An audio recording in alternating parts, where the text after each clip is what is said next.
Terima kasih Wali Umul dan Mahirah. Bismillahirrahmanirrahim. Assalamualaikum warahmatullahi wabarakatuh. Selamat pagi dan salam sejahtera. Terima kasih Auda kerana kesetiaan Auda bersama dengan kami menerusi lintas langsung Rampai Pagi dari daerah Temburong. Alhamdulillah, Auda ingin kita kongsikan terlebih dahulu mengenai dengan keadaan cuaca di daerah Temburong. Pada pagi ini cerah dan apa yang kita harapkan apa punca perancangan dan urusan bis kita pada hari ini mudah-mudahan akan dipermudahkan semuanya, kerana kita percaya saja banyak aktiviti dan kegiatan yang akan bis kita laksanakan. Kepada yang bertugas, selamat bertugas kami ucapkan. Sama-samalah kita menanai tugasan dan tanggungjawab yang telah pun diamanahkan.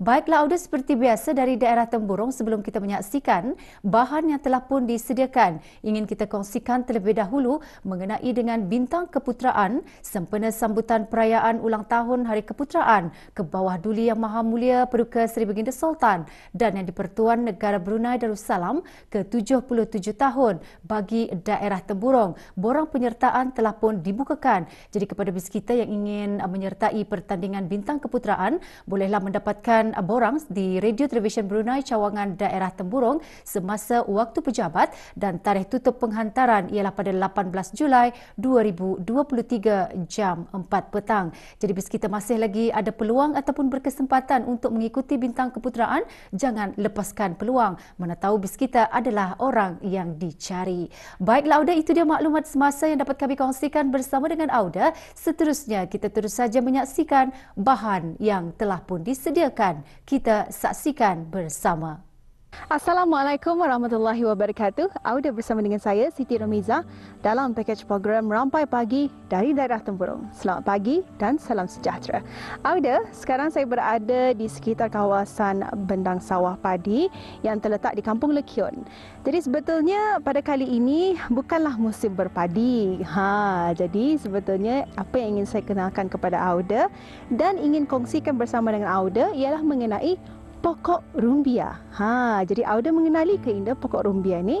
Mungkin pernah mendengar disebabkan oleh suka makan ambuyat. Jadi Auda, apa kata untuk perkongsian pada kali ini, Auda akan dapat menyaksikan lebih dekat lagi bagaimana usulnya orang kata ni pokok rumbia. Untuk itu, jom ikuti saya.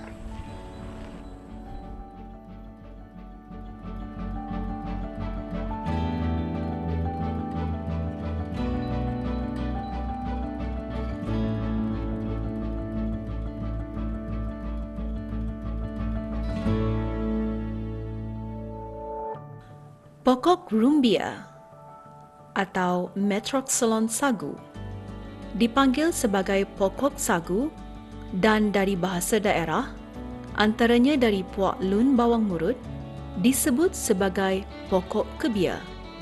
Adalah sejenis pokok palma yang terdapat di hutan di beberapa negara Asia Tenggara lain. Tumbuhan ini boleh dilibatkan kepada semua pokok dalam kumpulan Metroxylon yang kebanyakannya tumbuh liar di kawasan lembap. Kajian morfologi tumbuhan ini mendapati terdapat kelainan pada rumbia, iaitu jenis yang berduri dan tanpa duri.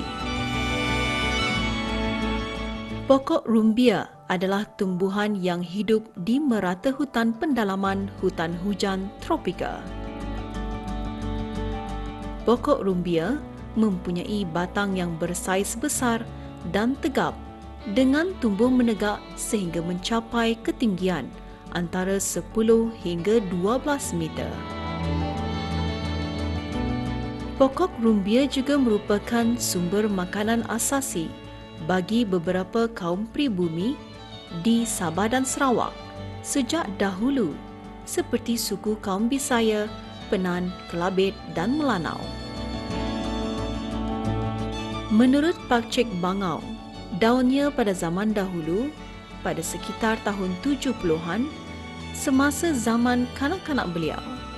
Bahagian daunnya juga boleh dijadikan atap dan ahli indung keluarganya menggunakan daun pokok rumbia ini dijadikan lasuk yang digunakan untuk pergi ke padi.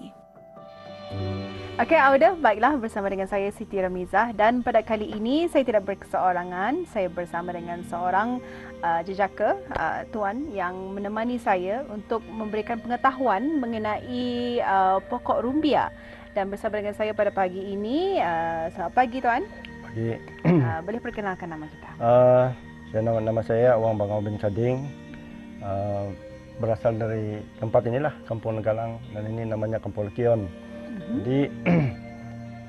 Jadi sebetulnya saya ingin tahu dan ingin memperkenalkan juga kepada orang ramai mengenai pokok rumbia ni. Jadi serba sedikit mungkin dapat kongsikan bagaimana kita akan mengenali pokok rumbia ni. Jadi baik, terima kasih. Pokok rumbia ini senang didapati di negara kita ni kan, di Temburung, terlebih dulu di yang banyaknya di daerah Tutong lah. Jadi pokok rumbia ini adalah salah satu pokok yang bukan sama macam pokok kelapa, tapi kelapa itu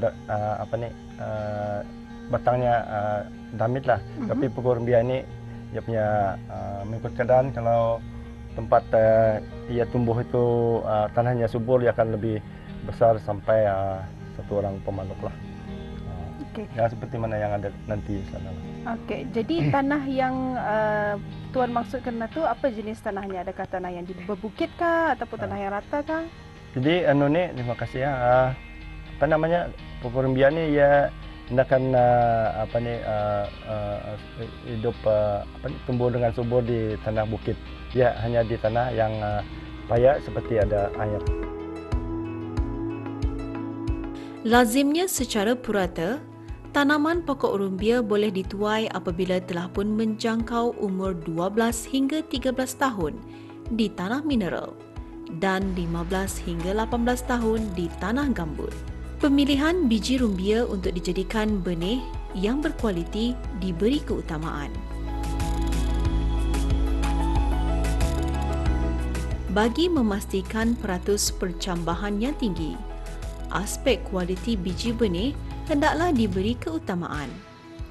Buah rumbia yang hendak dijadikan biji benih mestilah dipilih daripada pokok induk yang matang, yang berumur kira-kira 12 tahun.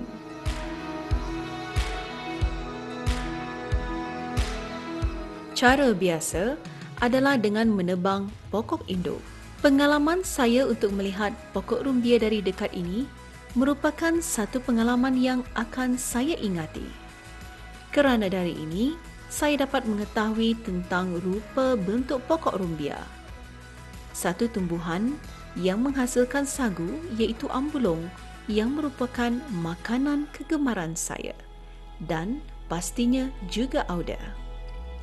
Untuk itu, nantikan di keluaran akan datang bagi melihat hasil ulat sagu daripada penebangan pokok rumbia ini. Ya, Alhamdulillah, Auda, itu dia tadi kita telah pun menyaksikan bahan yang telah pun disediakan oleh rakan tugas kita Siti Ramizah mengenai dengan pokok rumbia. Satu pendekatan yang cukup menarik ya untuk dikongsikan bersama dengan penonton-penonton kerana kita ni jom mengetahui asal-usul tumbuhan pokok rumbia sehinggalah ianya boleh menghasilkan ambulong. Jadi atutah dari pokok berkenaan ianya boleh diproses dengan kegunaan mesin-mesin yang tertentu sehinggalah ianya boleh dihasilkan sebagai ambulong. Dan pada masa ini dari ambulong ianya dapat lagi diasaskan menjadi biskut berperisa ambulong. Jadi sebetulnya banyak cabang ataupun banyak yang telah pun dapat dihasilkan melalui dengan pokok rumbia. Setelah ianya dihasilkan menjadi ambuyat, rasanya boleh lagi dijadikan sebagai biskut atau sebagai salah satu, dia adalah merupakan juga salah satu produk, satu kampung satu produk di kampung Batu Apo yang menghasilkan ataupun berasaskan daripada ambulong. Jadi mudah-mudahan dengan adanya pengongsian yang telah pun dikongsikan sebentar tadi sedikit sebanyak akan dapat memberikan manfaat dan juga ilmu pengetahuan untuk petani bersama. Baiklah, Auda, dengan bahan dan juga maklumat yang telah pun kami kongsikan. Nampaknya setakat di sini saja dulu. Saya dapat bersama dengan Auda. InsyaAllah kita akan dapat berjumpa lagi di lain kesempatan. Sekarang saya serahkan kembali bersama Wali Umul dan Mahirah.